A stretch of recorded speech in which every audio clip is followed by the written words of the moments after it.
পরে সে যেন কিছু পায়, তার ফ্যামিলি তার সিকিউরিটির তার যাতে কোম্পানি দায়িত্ব নেয় সেটা যেন করতে পারে, আর এটা যেন লিখিত দেয় যাতে সবার যেন আমাদের কারোর যেন কোনো পরে প্রবলেম না হয়। হ্যাঁ, কি বলছে এই নিয়ে আলোচনা এখনো সেরকম ভাবে সমাধান কিছু হয়নি। আমরা সেই জন্যই এখনো রয়েছি এখানে মিলে, যদি সমাধান হয় তারপরে পরবর্তী দেখা যাবে। এখন তো কিছুই সমাধান হয়নি। ম্যানেজমেন্ট করে আমরা জানিয়েছি এটাই যে কোম্পানি থেকে যে মারা গেছে সে যেন তার ফ্যামিলি যেন কিছু পায়, এইটুকু আমাদের বলা হয়েছে। এখনো তার কোনো উত্তর পাইনি আমরা। যে মারা গেছে তিনি কি স্থায়ী কি অস্থায়ী কর্মচারী ছিলেন? না, তিনি স্থায়ী কর্মচারী। তিনি পার্মানেন্ট কর্মচারী। আমাদের সঙ্গে 2 নম্বর বেচিংয়ে কাজ করতেন। মেশিনে আগুন আগুন নেওয়ার পরে ওনাকে স্টাফ জোজি সুইচ চালু করতে বলেছে। সুইচ চালু করতে গিয়ে স্পট ডেট ওনার হয়েছে। ডিসপেন্সারিতে আনার পরে ওনারা তাড়াতাড়ি বডি হসপিটাল পাঠিয়ে দিয়েছে। আমরা এটাই চাই ওনার ফ্যামিলিকে কিছু অনুদান বলে দিক। স্থায়ী কর্মচারীকে তো একটা পাওয়ার একটা উনি তো রয়েছে, উনি এসআই তাহলে এখানে বলতে কেন হচ্ছে? বলতে এইটার জন্য হচ্ছে উনি স্পট ডেট আছে। স্পট ডেট মানে একটা কোম্পানির মধ্যে মারা গেলে কোম্পানির একটা দায়িত্ব আছে কিছু দেওয়ার। ইন্স্যুরেন্স তো এসআই গভর্নমেন্ট, সেই জিনিসটা পেতে বেনিফিট এসআই বেনিফিট পেতে মিনিমাম 4 থেকে 5 মাস 6 মাস বছর লাগতে পারে, সময় লাগবে। কিন্তু এখন আমরা যে আপাতত ওনার ফ্যামিলির সাহায্য করা হোক। তো বিল মানে কাদের থেকে কথা বললেন আপনারা? আমাদেরকে কেউ কথাই বলছে না, ডেকে আমাদেরকে রিটার্ন পাঠিয়ে দিয়েছে। বলছে কোনো ম্যানেজমেন্ট কিছুই বলছে না, বলছে আগে চালু করো তারপর কথা হবে। আরে চালু কি করবো, আমরা বন্ধই করি তো চালু কি করবো? সব মজদুর বন্ধ করেছে। কারণ কি তার বন্ধ করার কারণ কি? আজকে গত 1 সপ্তাহ 2 সপ্তাহের মধ্যে 2 জন হয়ে গেল। আমরা চাই এরকম ঘটনা কম হোক, তারা কিছু পাক। এই মুহূর্তে কি সমস্ত ডিপার্টমেন্ট বন্ধ আছে? সমস্ত ডিপার্টমেন্ট বন্ধ আছে। এর মধ্যে বন্ধ ওয়ার্কার করেছে সবাই চায় সবার জন্য ভালো। এখন কি পরিস্থিতি কি আছে মিলের পরিস্থিতি? এখন কি আছে? মিল এখন টোটালি বন্ধ আছে। টোটাল বন্ধ। কোনো ডিপার্টমেন্ট কাজ চলছে না। মিলের বক্তব্য কি এখন? কাজ চালু করতে হবে। হ্যাঁ, ম্যানেজমেন্ট চাইছে কাজ চালু। আমরা ঠিক আছে, কাজটা আমরা করতে রাজি আছি। উনি একটা কথা দিক, আমরা চালু করছি। পাচ্ছেন না না, আর যা দেবেন উনি লিখিত দেবেন। অসুবিধা না হয়। উনি একটা নোটিশ লাগিয়ে দিক, আমি এই দিলাম, আজ থেকে কোনো মজদুরি কিছু হলে এই বেনিফিটটা আমরা দেবো, মানে ব্যক্তিগত মিল দেবে। মানে কি মজদুরদের মনে মিল বা তার কর্তৃপক্ষের সম্পর্কে বিশ্বাসে কোথাও না, কোনো বিশ্বাস নেই। বিশ্বাসে ঘাটতি হয়েছে তার মানে? কোনো বিশ্বাস নেই। কতজন কর্মচারী কাজ করছে এখন এই মিলে? কাজ করে 6,000 কাছাকাছি। এই মিলে অনেক সমস্যা আছে।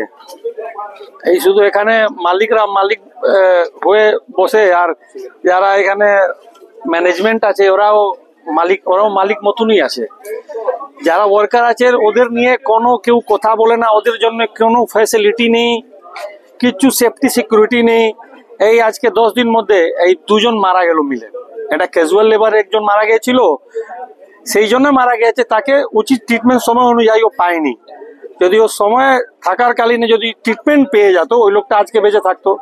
কালকে এমনি একটা ইলেকট্রিক শর্ট দিয়ে একজন পার্মানেন্ট যে ওয়ার্কার ছিল ও মারা গেছে। তো ওই মিলে শুধু আপনি দেখবেন এই গরমকাল আছে, কিচ্ছু ব্যবস্থা নেই। ম্যানেজমেন্ট যা সরকার থেকে একটা লেবার কমিশন থেকে বলা হয়েছে এই জিনিসটা দরকার, মিলে সিকিউরিটি সেফটি কোনো নেই, ব্যবস্থা নেই এখানে। না কোনো ডক্টর, এখানে ডক্টররাও ভাউচারে কাজ করছে আমি শুনলাম। যারা আগে কি মিলে পার্মানেন্ট ডক্টর থাকতো, এখন ডক্টর ভাউচারে কাজ করছে। তো এখানে ওয়ার্কারদের কি অবস্থা হবে? এখানে ডক্টর ভাউচারে কাজ করছে, কোনো এখানে ডিসপেন্সারি নেই। কাউকে যদি কিছু হয়ে গেলে কোনো ব্যবস্থা নেই, তো মজদুর মারাই যাবে। তো মজদুরদের বিক্ষোভ আছে। মিল ম্যানেজমেন্টকে এখন তৎকালীন যা ব্যবস্থা মজদুরের জন্য কাজ করার জন্য দরকার ওটা করতেই হবে। আর না করলে আমাদের পার্টি থেকে আমরা আগামীকাল আন্দোলন করব। যাই মজদুরকে কিভাবে আমরা সিকিউরিটি সেফটি দিতে পারি, ওর জন্য আমরা আন্দোলনে নামবো। কর্তৃপক্ষের এই যে গাফিলতি, শ্রমিক মারা যাচ্ছে, কাজ করতে করতে দুর্ঘটনা ঘটছে, তারপরে সেই বডিটাকে তারা পাঠিয়ে দিচ্ছে। এরা তো সেই জন্য পার্টির লাইবিলিটি নিতে চাইছে না। বডি তো থাকলে অনেক দায়িত্ব নিতে হবে না। এরা চাইছে কিভাবে, যেরকম রাস্তায় একটা কুকুর মারা যায় তাকে কিভাবে মানে ফেলে দেওয়া হয়, ওরকমই মজদুরকে কুকুর ভেবে নিয়েছে। এরা মজদুরকে কুকুর ভেবে নিয়েছে। দেখুন, এরা মজদুরকে কুকুর ভাবে ট্রিটমেন্ট করছে এখানে ম্যানেজমেন্ট। আপনারা ম্যানেজমেন্টের সাথে এই নিয়ে কোনো কথা বলবেন? একদম কেন বলবো না, আমরা তো দাবি করবো, আমরা মজদুরের জন্য যা করার আছে করব। এই এলাকা পুরো মজদুরে বাসাবাস এলাকা আছে, মোটামুটি 10,000 মজদুর এই এলাকায় বাস করে।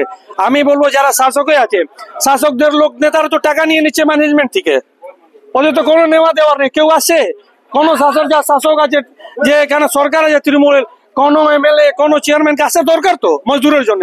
শুধু ভোটের সময় আসবে ওরা ভোট চাইতে, তারপরে আসবে না। লোকের প্রাণহানি হচ্ছে, কারো কিছু এখানে সবাই ঘুমিয়ে আছে। তো আমরা আন্দোলন করব আর করছি, মজদুরের জন্য যা করতে হবে। আগামীকালে আমরা রেডি আছি, এদের নামবো। আর মিলের ম্যানেজমেন্ট উপর আমরা এফআইআরও করবো কি এনাদের লোক মারা যাচ্ছে, কিছু ব্যবস্থা নেই, সব টাকা পয়সা এরা যা আছে সব খেয়ে নিচ্ছে এরা। কি ভাবছেন ফ্যামিলি নিয়ে কোথায় রসনা তৃপ্তি করবেন? আর চিন্তা নেই, রসনা তৃপ্তির সেরা ঠিকানা হোটেল ইউ2, যেখানে রয়েছে ফ্যামিলি রুফটপ রেস্টুরেন্ট, সঙ্গে থাকছে মাল্টি কুইজিন রেস্টুরেন্ট। পুল পার্টির সুবন্দোবস্ত রয়েছে ইউ2তে। এছাড়াও যে কোনো সামাজিক অনুষ্ঠান যেমন বিবাহ, জন্মদিন এবং অন্যান্য অনুষ্ঠান করারও সুবন্দোবস্ত রয়েছে। তাই আর দেরি না করে আজই চলে আসুন ইউ2তে। আমাদের ঠিকানা কল্যাণী এক্সপ্রেসওয়ে, কাঁচরাপাড়া, কাঁপা মোড় সংলগ্ন U two hotel and restaurant. Dolphin school of hotel management সাধ্যের মধ্যে কোর্স করে নিজস্ব ম্যান পাওয়ার সাপ্লাই লাইসেন্স দ্বারা স্টুডেন্টদের বিদেশে চাকরি দেওয়ার সেরা ঠিকানা Dolphin school of hotel Management, Haringhata, Nadia. Seat booking করতে আজই কল করুন এই নম্বরে 7797188188। চাইনিজ চাইনিজ চাইনিজ, শুধু চাইনিজ কেন, জমি খাওয়া দাওয়া মানেই কল্যাণী ঢাকেশ্বরী চাইনিজ রেস্টুরেন্ট। যেমন সুস্বাদু খাবার তেমনই রিজনেবল প্রাইস। তাই বাড়িতে বসে আর কি ভাবছেন? এই রেস্টুরেন্টের খাবার এখনো টেস্ট না করে থাকলে আজই চলে আসুন মাল্টি কুইজিন এই রেস্টুরেন্টে। আর তাদের পরিষেবা আপনাদের মন জয় করবেই। এখানে রয়েছে 3000 square feet banquet, 1500 square feet conference room, 3000 square ফিটের রুফটপ। সুন্দর পরিবেশে পরিবার প্রিয়জন নিয়ে সময় কাটানো কিংবা পার্টি, সব রকম ব্যবস্থাই রয়েছে এখানে। আমাদের ঠিকানা কল্যাণী B/9 CA, কল্যাণী, নদিয়া। আর দেরি না করে আজই চলে আসুন ঢাকেশ্বরী চাইনিজ রেস্টুরেন্টে।